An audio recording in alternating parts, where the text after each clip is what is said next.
Tu me dis quand c'est bon, Philly. Ok. Eh bien, bonsoir à chacun, à chacune, bienvenue aussi. Et bonsoir à ceux qui vont nous écouter sur Internet. On va poursuivre notre étude sur le livre de l'Apocalypse. On avait fini sur la question des églises. Alors, on n'est pas rentré évidemment dans, je dirais, l'explication théologique de ce qu'est une église dans le sens ethnique. Parce que l'Église, elle est multi-ethnique.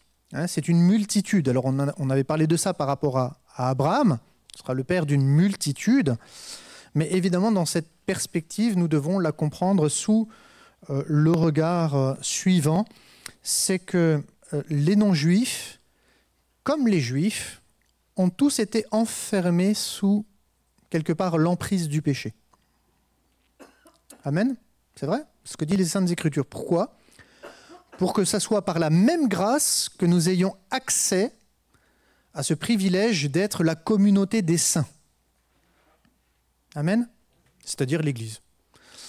Et donc la communauté des saints, comme le rappelle l'apôtre Paul, notamment à Éphèse, donc dans l'épître aux Éphésiens, c'est à mes yeux une des plus belles explications de ce qu'est le projet que Jésus va exprimer, je bâtirai mon Église, dans l'évangile de Matthieu.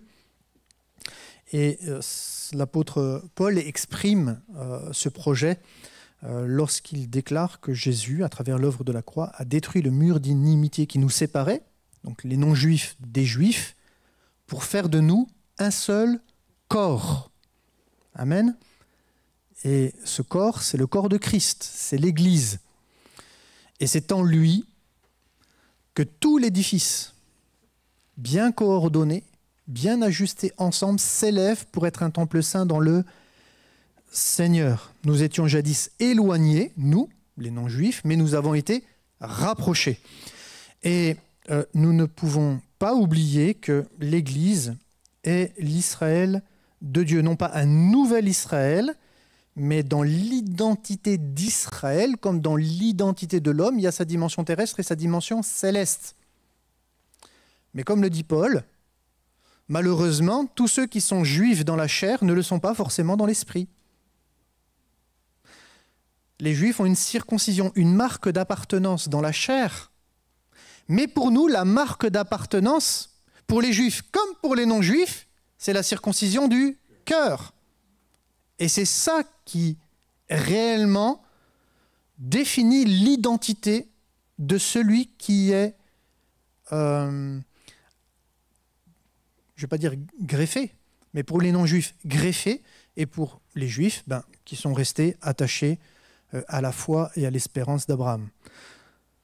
Voilà, donc l'Église n'est pas une nouvelle entité en soi. L'Église se construit depuis que le monde est monde. Et tout cela est vrai dans une même perspective, c'est dans l'espérance du Messie. Et cela se construit à travers les différentes révélations, les différentes alliances dans l'histoire, jusqu'à aboutir à la pleine alliance, la nouvelle alliance, par l'accomplissement du don du Fils de Dieu sur la croix du Calvaire. Mais ça, je pense qu'on le sait tous les uns et les autres. Voilà. Mais il me semble que c'est important de le noter. Donc, dans ce livre de l'Apocalypse... Ah, ça y est, ça ne marche plus, c'est ça ? Oups là. Ah, c'est bien, si ça marche quand même. Alors, de la part de Jean, aux 7 communautés messianiques dans la province d'Asie, que la grâce et le shalom vous soient donnés de la part de celui qui est, qui était et qui vient, de la part des 7 esprits qui sont devant son trône. Dans ce verset 4, nous avons eu l'occasion d'étudier la question de Jean, du chiffre 7, et finalement la question des communautés messianiques dans la province d'Asie. Que la grâce et le shalom vous soient donnés de la part de celui qui est, qui était et qui vient. C'est ce que nous allons voir ce soir, de la part des 7 esprits qui sont devant son trône. Bien sûr, on va lire le texte dans son contexte. Et de la part de Yeshua le Messie, Jésus. Ne soyez pas non plus apeurés si c'est écrit Yeshua. C'est simplement la traduction de David Stern. La Bible, un livre juif. De toute façon, de son vrai nom, il s'appelait Yeshua, il ne s'appelait pas Jésus. C'est juste par translittération, mais c'est une vraie translittération. On n'a pas inventé quelque chose. Jésus, ce n'est pas un nom inventé. C'est la translittération dans le temps, à travers le grec, le latin, eh bien, du nom de Yeshua, qui est devenu Jésus. Donc le Messie, le témoin fidèle, le premier-né d'entre les morts et le souverain des rois de la terre, à lui qui nous aime, qui nous a délivrés de nos péchés au prix de son sang, et qui a fait de nous un royaume, à savoir des Kohanim pour Dieu son Père. À lui soit la gloire et la souveraineté pour toujours et à toujours. Amen. Le mot Kohanim, oui, vous savez ce que ça veut dire, je pense, hein? Prêtre, sacrificateur. D'accord? Ok, super. Regardez, il vient avec les nuages. Donc au moins c'est clair, les nuées c'est les nuages, pour ceux qui ne le savaient pas. Tout œil le verra, même ceux qui l'ont percé, donc même le séjour des morts, et toutes les tribus de la terre se lamenteront à son sujet. Oui, Amen. Je suis le Aleph et le Tav. Alors, dans nos Bibles, en grec, je suis l'alpha et l'oméga. Mais évidemment, ça se rapporte à l'Aleph et le Tav, parce que c'est toutes les écritures qui rendent témoignage de lui. Et les écritures n'ont pas été données dans la langue grecque, mais dans la langue hébraïque. Et dans la Nouvelle Alliance, elle a été donnée en langue grecque, mais à travers des auteurs hébreux. Ok? Donc, qu'est-ce que c'est finalement? Qu'est-ce que Dieu a voulu à travers la langue grecque? Il a voulu internationaliser, parce que l'évangile, c'est pour toute l'humanité. Jésus est mort pour tous les hommes. Eh bien, c'est l'internationalisation de la foi et de l'espérance d'Israël, de la nation juive. Amen. Donc c'est la traduction de la pensée juive dans la langue grecque. J'insiste là-dessus, parce que Jésus, ce n'était pas un grec, ni les apôtres, ni les rois d'Israël, et la foi ne s'inscrit pas dans la culture grecque, pas du tout. La culture grecque, c'est une culture païenne, et pleine de philosophie et de dieux étrangers. Je suis le Aleph et le Tav, dit l'Éternel. Alors, Aleph, c'est la première lettre de l'alphabet hébreu. Le Tav, c'est la dernière lettre de l'alphabet hébreu. Aleph, c'est Dieu. Cette lettre parle de Dieu. Ce Dieu qui se fait connaître. Parce que le verbe alaf, en hébreu, c'est les mêmes consonnes. Aleph, alaf, ça signifie enseigner. D'accord? Donc, c'est le Dieu qui enseigne, c'est le maître. C'est le docteur, celui qui se révèle. Et le Tav, eh bien le Tav, c'est la signature, c'est la marque divine. Donc finalement, Jésus est la marque divine. Il est le sceau divin. Amen. Hein? Dit Adonai, Dieu des armées du ciel, l'Éternel. Donc c'est... on ne va pas dire Jéhovah, s'il vous plaît. Déjà, 1, c'est pas de l'hébreu. 2, ça signifie le Dieu de la malédiction. Ça signifie le Dieu de la mort. Ça signifie le Dieu de la destruction. Le Dieu du malheur. Yahovah. Jéhovah. Yehovah. Prenez un dictionnaire hébreu. Ova. Ça signifie malheur, destruction, mort. Voilà. Donc vous voyez comme quoi, quand on veut refuser de reconnaître l'identité divine de Jésus, on finit par adorer un autre Dieu que le Dieu de la Bible. Voilà, comme quoi, c'est incroyable. Hein, il n'y a rien qui est au hasard, hein, finalement, on s'aperçoit. Et le diable qui veut souiller, salir et tromper le nom divin, eh bien, finalement, il se trompe lui-même. Et ceux qui s'égarent dans le mensonge, eh bien, non, Dieu ne leur permet pas qu'ils puissent, en s'égarant, prononcer le véritable nom divin. Et c'est très bien comme ça. Dieu veille sur sa parole. Dit Adonai, Dieu des armées du ciel, celui qui est, qui était, qui vient. Donc on revoit une deuxième fois apparaître, vous avez remarqué, la question de l'identité du Messie. Il est celui qui est, qui était et qui vient. Donc Apocalypse 1,4. Dans la version Louis II, c'est Jean aux 7 églises qui sont en Asie, que la grâce et la paix vous soient données de la part de celui qui est, qui était et qui vient, et de la part des 7 esprits qui sont devant son trône. La traduction de Jean-Claude Tresmontant, leur rétroversion du grec à l'hébreu, à travers le lexique qui existait au 1er siècle de l'ère chrétienne, je vais dire de l'ère messianique, parce que le christianisme n'existait pas. Je ne sais pas si vous le savez, le christianisme, ça vient de l'Église catholique romaine. Donc on a une espérance messianique, ce serait beaucoup plus juste. L'un ne s'oppose pas à l'autre, c'est juste... c'est une forme hellénisée. D'accord ? Jean-Claude Tresmontant, Yohanan, c'est Jean, l'Éternel a compassion, littéralement, si vous ne saviez pas ce que ça signifie en hébreu, c'est l'Éternel a compassion. Hanan, c'est la compassion. Ça a donné le mot la grâce, le chen, la miséricorde. C'est le Dieu miséricordieux. Aux 7 communautés qui sont en Asie, grâce, c'est-à-dire chesed, à vous et paix, shalom, de la part de celui qui est, et il était, et il vient, et de la part des 7 esprits qui sont devant la face de son trône. Alors, il est question de grâce et paix de la part de celui qui était, qui est et qui vient. On va étudier cette question. Alors là, vous avez ici, est-ce que vous savez où on est là ?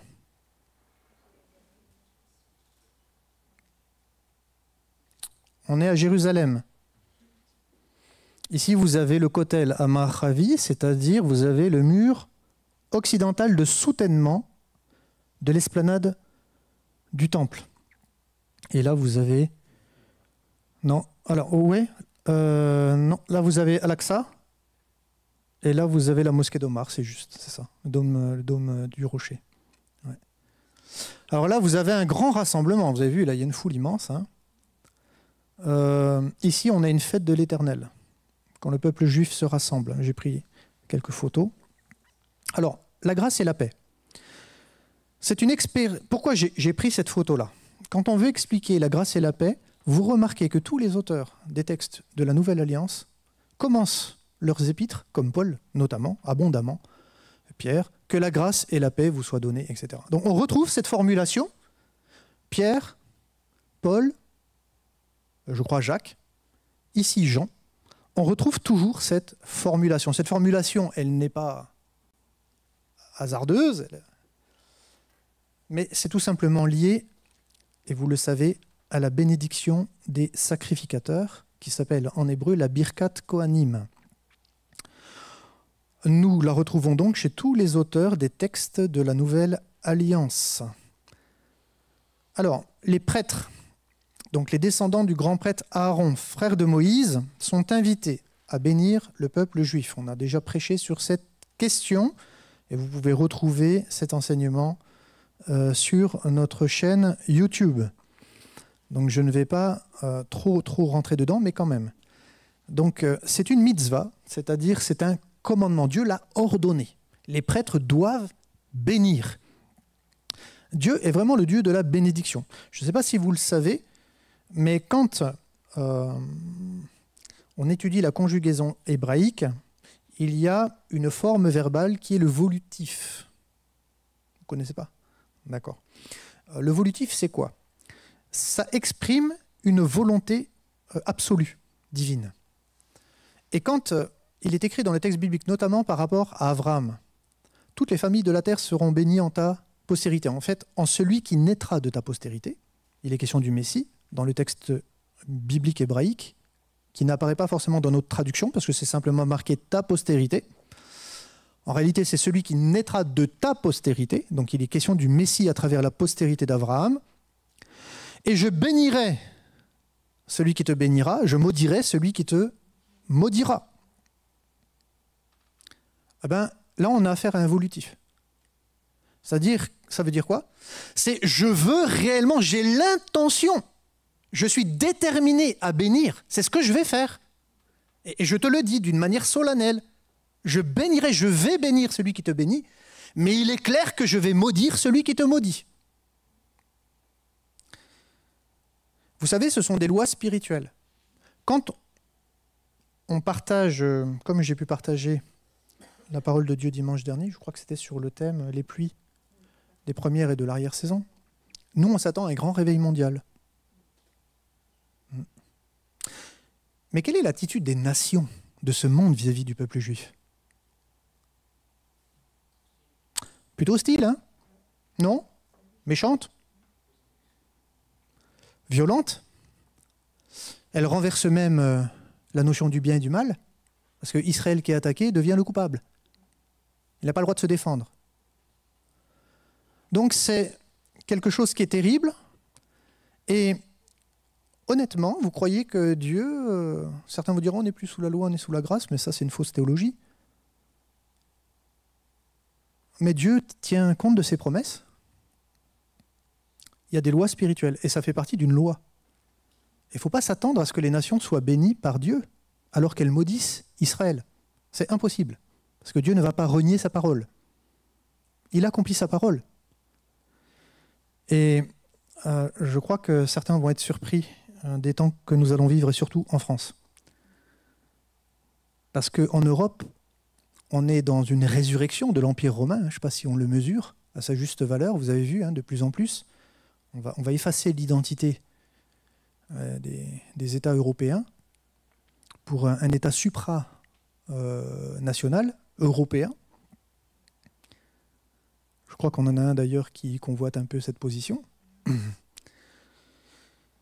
Et je remarque quand même que ce soit à travers des lois, à travers les postures, à travers ce qui est mis en œuvre, partout, ce qu'on peut constater les uns les autres en regardant la télévision simplement, sans partir dans quelque chose de complotisme ou quoi que ce soit. Je veux dire, il y a des réalités qu'on observe quand même. Au niveau des privations des libertés, on veut de plus en plus museler, on va faire des lois contre le complotisme, on va faire des lois contre... Alors, la liberté d'expression, elle sera de moins en moins possible. Je ne sais pas si vous le mesurez comme moi, mais je pense qu'on va vers des temps difficiles. Et je ne suis pas sûr que demain, on ait la même liberté qu'aujourd'hui.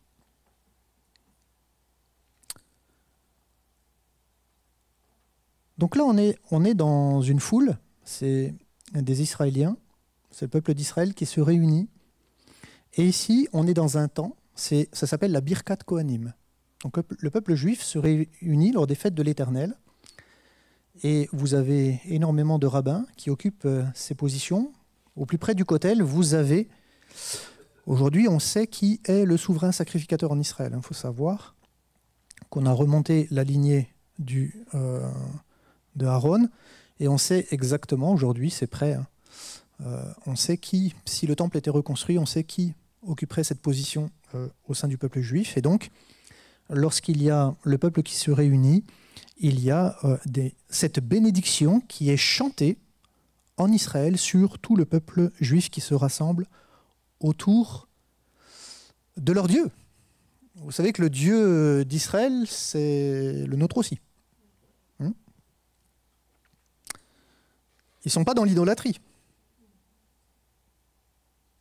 Ils adorent le vrai et le seul Dieu. Mais ils ignorent une identité. Ils n'ont pas compris qui était le Messie. Mais ils espèrent dans ce Messie, et un jour, on sait que leurs yeux s'ouvriront aussi. Et qu'ils le reconnaîtront comme leur roi et leur sauveur. Donc cette bénédiction, elle se pratiquait chaque jour en terre d'Israël, et dès l'ouverture du temple, à la lueur du jour, où l'on offrait le premier sacrifice d'un agneau ou chevreau, et également le soir, lorsque se couchait le soleil. C'est ce qu'on appelle le sacrifice perpétuel, Exode 29, 38, 46, que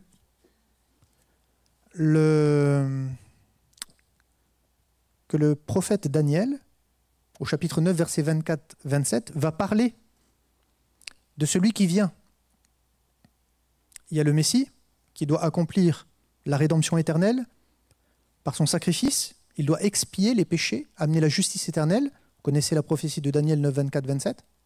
Mais voilà, il est annoncé la venue d'un homme une figure de l'Antichrist qui va venir et qui va faire cesser le sacrifice et l'offrande. C'est le destructeur qui amènera l'abomination de la désolation et donc la destruction du sanctuaire. Il mettra fin au sacrifice et à l'offrande. Et c'est vrai qu'aujourd'hui, le peuple se réunit. Aujourd'hui, en bas du mur du soutènement, mais il ne se réunit pas sur l'esplanade. Il n'y a plus de temple, comme vous pouvez le voir. Donc depuis 2000 ans, le peuple juif ne peut plus adorer Dieu à travers les rites, à travers les sacrifices, à travers le culte mosaïque. Dieu a privé Israël de pouvoir offrir à Dieu des sacrifices d'expiation pour leurs péchés. Pourquoi ? Mais parce qu'il n'y a qu'un seul sauveur, c'est Jésus. Et vous savez, Dieu a dit une chose dans sa parole, c'est que le jugement commence par sa maison. Et le jugement a commencé par sa maison et la maison des sacrificateurs, qui ont dit une chose terrible, c'est que son sang retombe sur notre tête. Et c'est ce qui s'est passé en l'an 70 de l'ère chrétienne. Donc la prophétie de Daniel s'est parfaitement accomplie il y a déjà 2000 ans. Destruction du sanctuaire, abomination de la désolation et le fait que le sacrifice perpétuel a cessé depuis 2000 ans. Presque. Mais bon, 2000 ans. Aujourd'hui, cette bénédiction des Kohanim, qu'est-ce qu'il en est ? Alors, il y a plusieurs coutumes. Il y a, en fonction qu'on est Ashkénaze ou qu'on est Séfarade. Par exemple, pour les Ashkénazes, pour ceux qui ça intéresse, ils se pratiquent que les jours de Yom Tov, c'est-à-dire les jours de grandes fêtes, les fêtes solennelles, comme là. On peut aussi réciter la bénédiction des sacrificateurs lors de la Hamida. Alors la Hamida, c'est quoi ? On appelle ça la pointe de la prière, le sommet de la prière. Et finalement, leur prière, c'est comme un cantique des degrés dans les synagogues.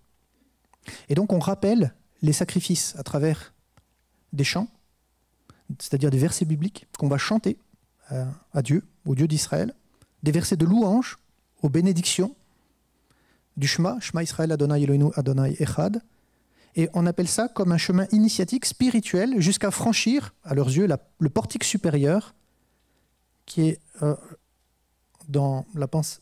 Alors là, je ne vais pas parler de la pensée juive qui est dans le judaïsme, et donc ce n'est pas forcément, entre guillemets, biblique. Ils appellent ça le monde de l'émanation, c'est-à-dire, à ce moment-là, ils sont en prière devant l'Éternel. Je pense néanmoins qu'au-delà de ce principe dans le judaïsme, il y a quand même des principes spirituels pour entrer dans la présence de Dieu. Pourquoi ? Parce que si le voile a été déchiré, c'est parce qu'il y a un prix qui a été payé quand même. Donc c'est couvert par le sang que nous avons accès au trône de la grâce de Dieu. Sans être couvert par son sang, on n'est pas couvert par la grâce de Dieu. Or, pour être couvert par le sang de Jésus, nous devons marcher dans la lumière de la vérité. C'est-à-dire dans l'obéissance à la parole de Dieu. C'est ça la foi. C'est pour ça que sans la foi, il est impossible de lui être agréable. Amen ? C'est vrai, hein ? Non, ça va ? Vous êtes d'accord ? C'est bien. Vous êtes d'accord avec la Bible, pas avec moi en fait. L'essentiel, c'est d'être d'accord avec la Bible. Alors,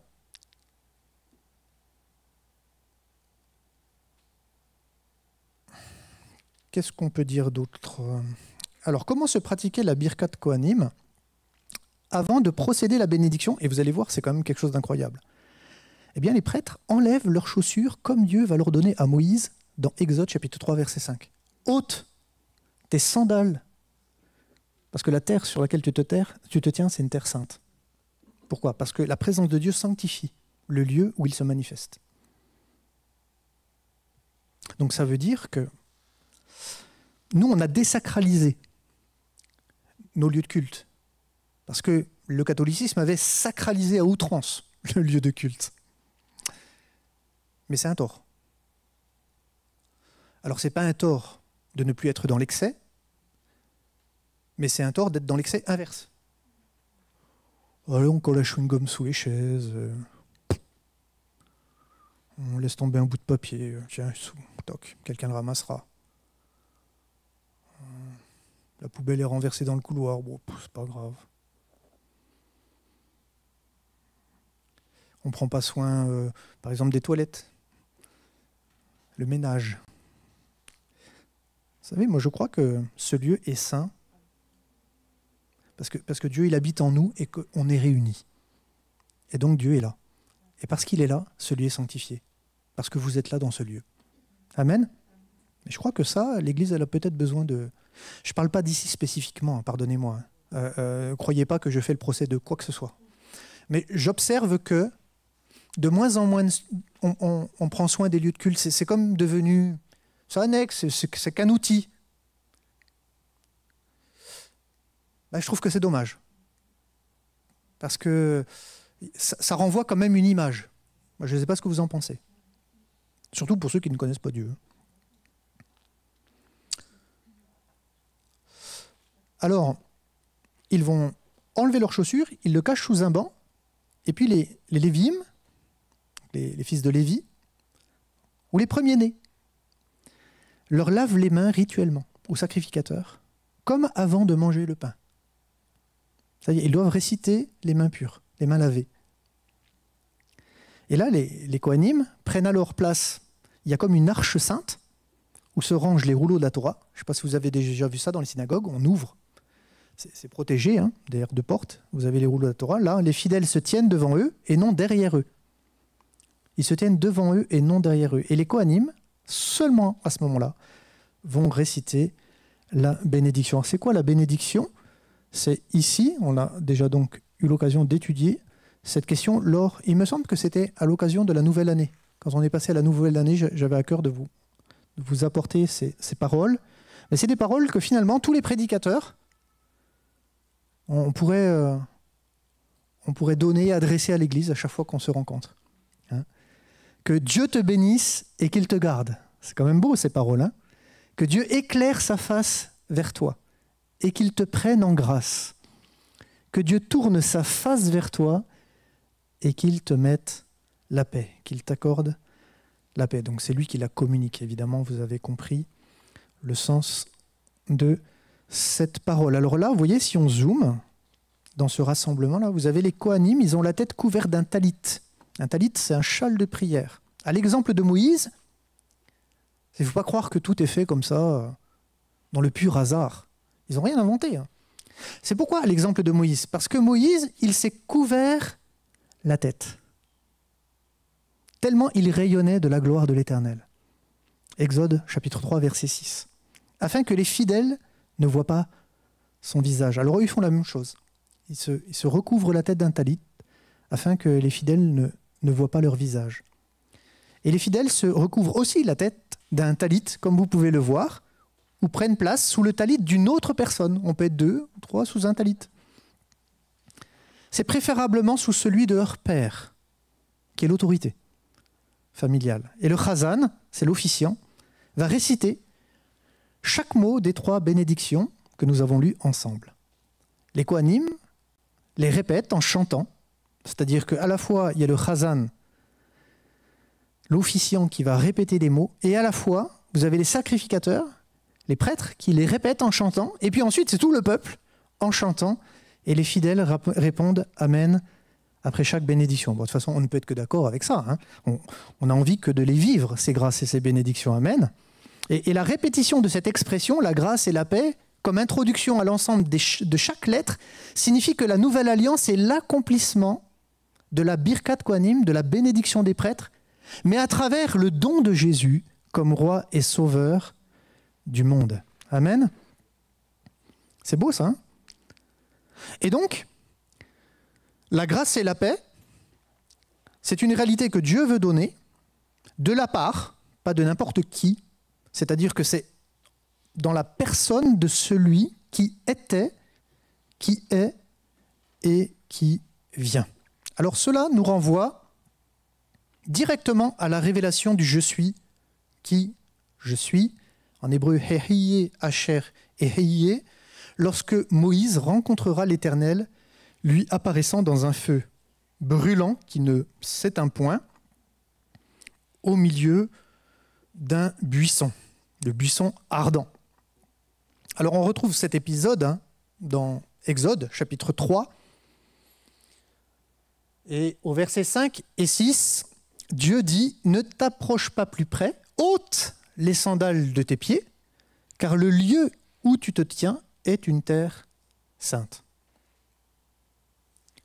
Il ajouta « Je suis le Dieu de ton père, le Dieu d'Abraham, le Dieu d'Israël, le Dieu de Yaakov. » Moshe se couvrit le visage, car il craignait de regarder Dieu. Donc là, on est dans la traduction de la Bible juive de David Stern. Alors, si on continue la lecture de ce chapitre 3, regardez ce qui est écrit. Au verset 13, « Voici quand je paraîtrai devant les enfants d'Israël et que je leur dirai, « Le Dieu de vos ancêtres m'a envoyé vers vous, et qu'ils me diront, « Quel est son nom ? Que leur dirai-je » C'est Moïse qui parle à Dieu. Dieu dit à Moshe, « Ehiyeh Asher Ehiyeh, je suis, ou serai, celui qui est, qui sera. » Et il ajouta, « Tu diras ainsi aux enfants d'Israël, « Ehiyeh, je suis, m'a envoyé vers vous. » Dieu dit encore à Moshe, « Voici ce que tu diras aux enfants d'Israël, Yud He Vav He, c'est-à-dire Adonai, le Dieu de vos pères, le Dieu d'Abraham, le Dieu d'Israël, le Dieu de Yaakov m'a envoyé vers vous, tel est mon nom à jamais, c'est ainsi qu'on m'appellera de génération en génération. » Donc ici, il n'est pas du tout donné l'interdiction de prononcer le tétragramme, au contraire, c'est l'injonction d'appeler l'Éternel par ce nom. Amen. Tel est mon nom à jamais. Et c'est ainsi qu'on m'appellera de génération en génération. Qu'est-ce qu'on apprend là? On apprend là que le « je suis » est Yahweh. Alors nous, on le prononce Yahweh, mais ce n'est pas tout à fait forcément juste. Si on respecte la conjugaison verbale, ça serait Yahweh. Yahweh. Yahweh, Yahweh. Ça serait Yahweh.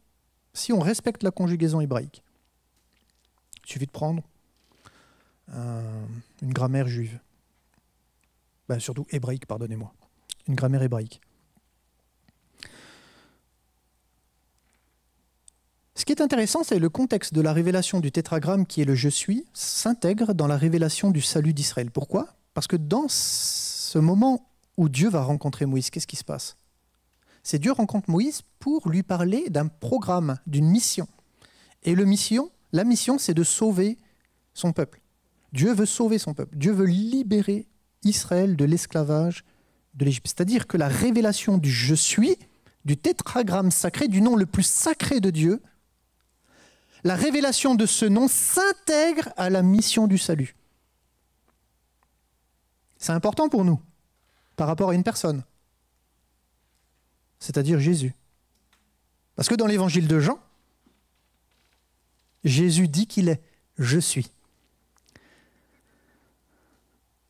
Donc le nom sacré imprononçable est lié à la libération au salut d'Israël. C'est le « je suis » qui agit par le biais de Moïse pour délivrer son peuple. Bien sûr, on le sait, cet événement terrestre, extraordinaire, d'un peuple terrestre, est une ombre à venir dans l'œuvre qu'accomplira le Messie 1500 ans plus tard, en s'offrant volontairement comme sacrifice expiatoire pour nous libérer du pouvoir du péché et nous sauver de la damnation éternelle.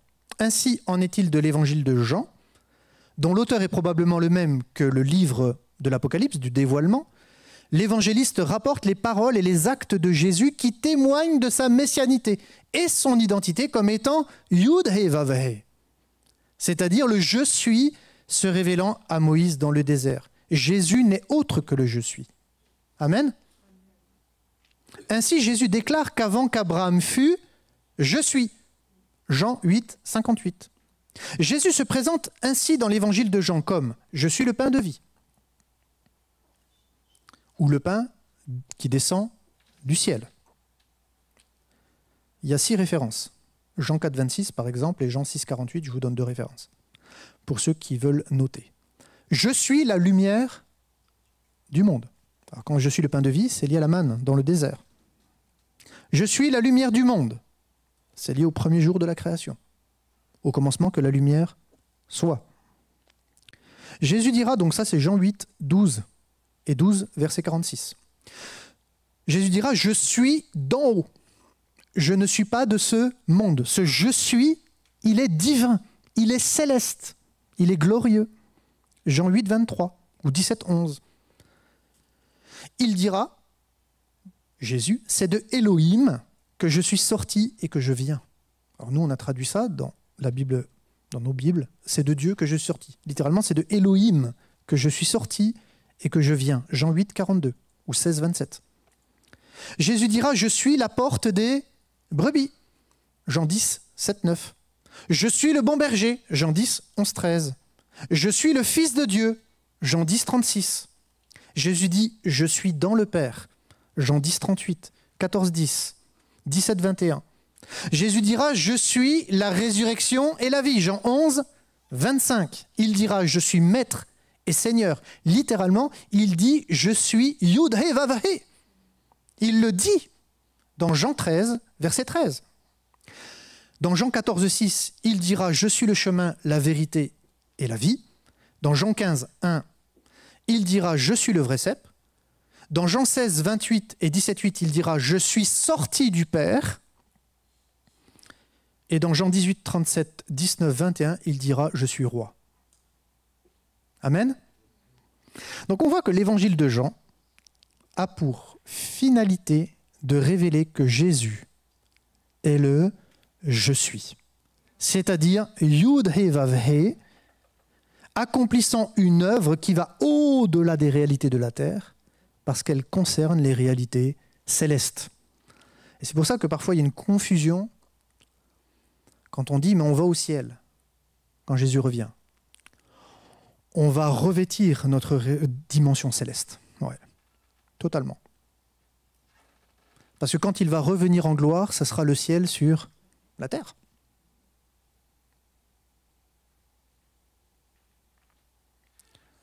Amen. Des 7 esprits qui sont devant le trône. Il est question des 7 esprits qui sont devant le trône. Alors il y a 2 passages du Tanakh, c'est-à-dire ce que nous on appelle communément l'Ancien Testament. C'est les premières alliances. Je n'aime pas dire ancienne alliance, vous savez pourquoi ? Pas parce que je suis un aficionados d'Israël, ça n'a rien à voir. Juste de la parole de Dieu, je suis un aficionados. Mais tout simplement parce que les prophéties annoncées par les prophètes des premières alliances s'accomplissent sous nos yeux. Elles ne sont donc pas anciennes, vétustes, obsolètes ou dépassées, parce que c'est notre présent. Et ce sera même demain notre avenir. Donc ce n'est pas quelque chose qui est mis à la poubelle de l'histoire, pardonnez-moi l'expression. Et ce n'est pas quelque chose que Jésus a encore accompli. C'est quelque chose qui reste encore à accomplir. Donc ce n'est pas du passé, c'est notre présent et ce sera notre avenir.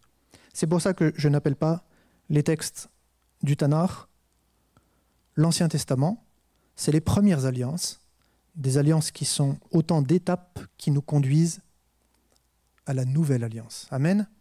Amen.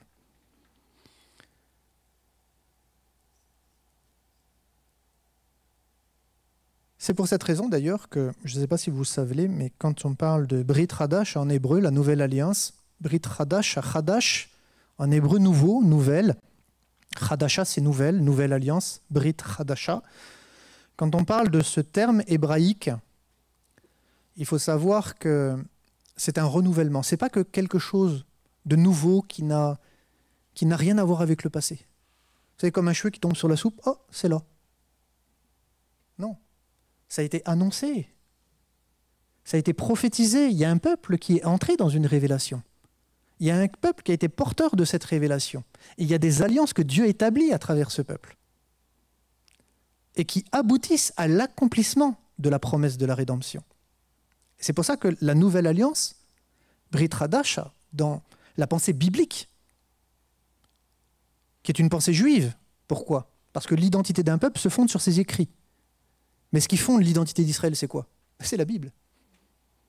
Pas autre chose. Et comme souvent on dit,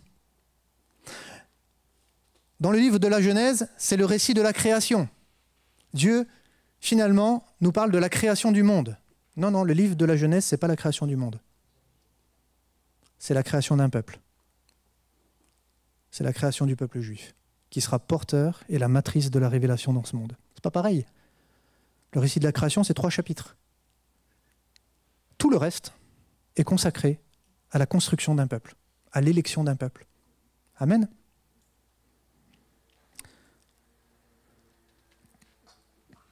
Un peuple qui est porteur de cette vérité et qui est appelé à la transmettre de génération en génération jusqu'à ce que le « je suis » qui s'est révélé se manifeste en chair et en os au milieu des hommes. Et c'est ce qu'a fait Jésus. C'est pour ça que la nouvelle alliance est un renouvellement de toutes les alliances finalement. Parce que toutes les alliances s'accomplissent en lui. Il n'est pas venu pour abolir, mais pour accomplir. Amen. C'est-à-dire faire rentrer l'humanité dans la véritable signification de toutes ces alliances, évidemment. Alors, les 7 esprits qui sont devant le trône. Donc 2 passages du Tanakh, des premières alliances, suggèrent une relation privilégiée entre le Saint-Esprit et le chiffre 7. Je veux aussi peut-être m'excuser d'être parfois lourd par rapport à certaines choses. Et je peux comprendre que ça soit une lourdeur, que ça soit même pénible à vos oreilles. Mais quand on a, dans le christianisme, presque 2000 ans d'obscurantisme sur Israël, c'est sûr que quand on reprend, qu'on redécouvre et qu'on remet en lumière cet arrière-plan juif, ça peut choquer en disant « Ouais, t'en parles tout le temps. » Ouais, ben déchirez vos Bibles, hein, sinon. L'Église, c'est Israël. Les patriarches, c'est le peuple juif. Jésus était juif, les apôtres sont juifs. Les premières églises sont juives. Jésus reviendra en Israël. Pas à Taïwan, ni à Tombouctou, ni à Paris, ni à New York. Vous savez, ça peut paraître de trop. Le problème, c'est que pendant 2000 ans, il n'y a eu rien. Et même un rejet. Donc, pardonnez-moi si parfois si je replace et que ça vous trouve, ça vous rend pénible mon message à vos oreilles. Après, désolé, la Bible, elle est comme elle est. Hein. Je ne fais que partager ce qui est écrit, en le replaçant dans son contexte.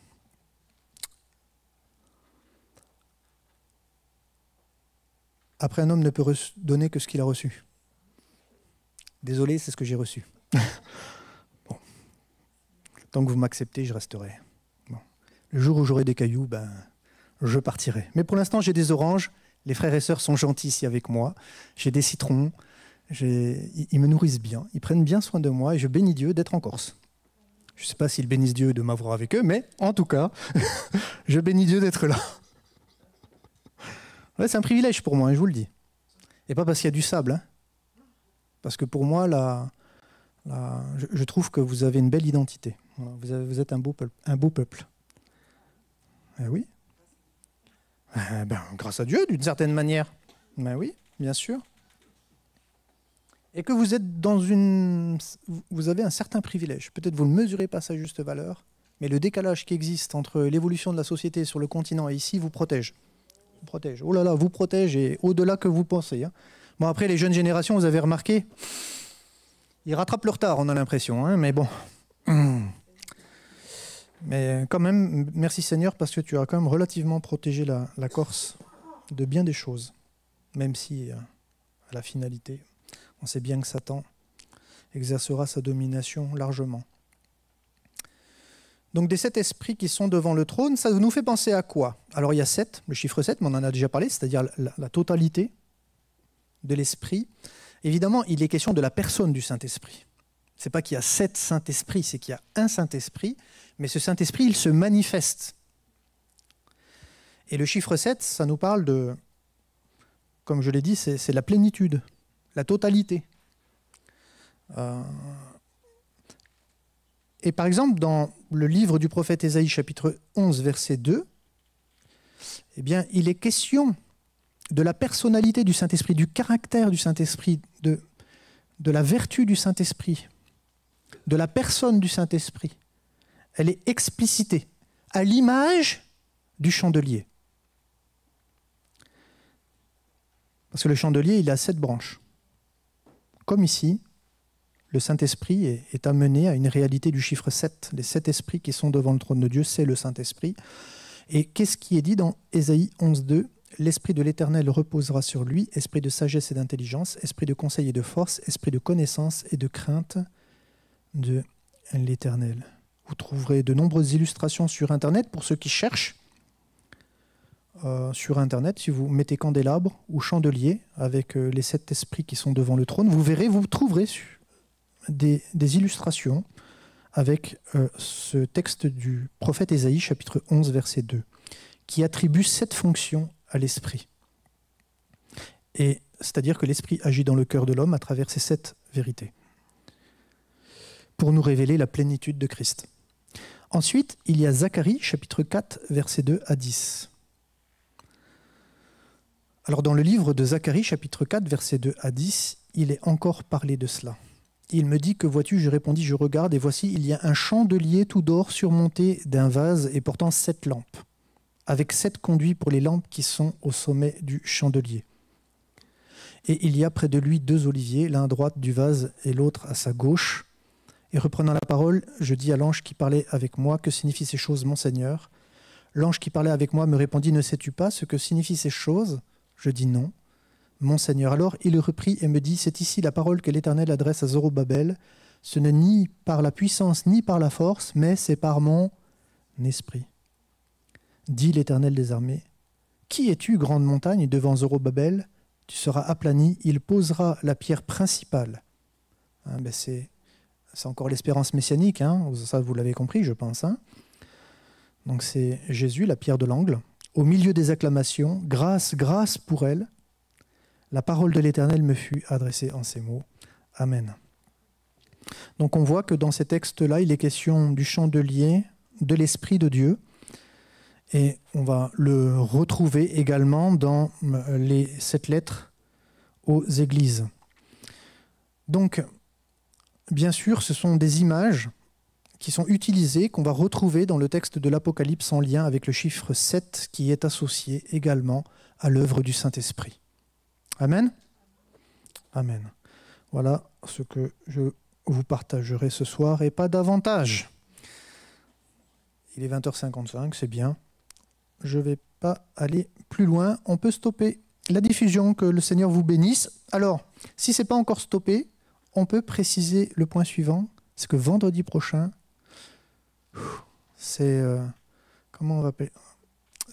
vendredi prochain, il n'y aura pas d'études bibliques. D'accord? Sachez-le. Je ne serai pas avec vous. J'ai dit oui à Vincent pour être avec lui sur Propriano-Sartène. Voilà, donc je serai en déplacement sur Propriano-Sartène. Je ne serai pas au milieu de vous. Mais l'essentiel, c'est que Dieu soit là. Et c'est lui qui assure la bénédiction. Ok. On peut arrêter la vidéo.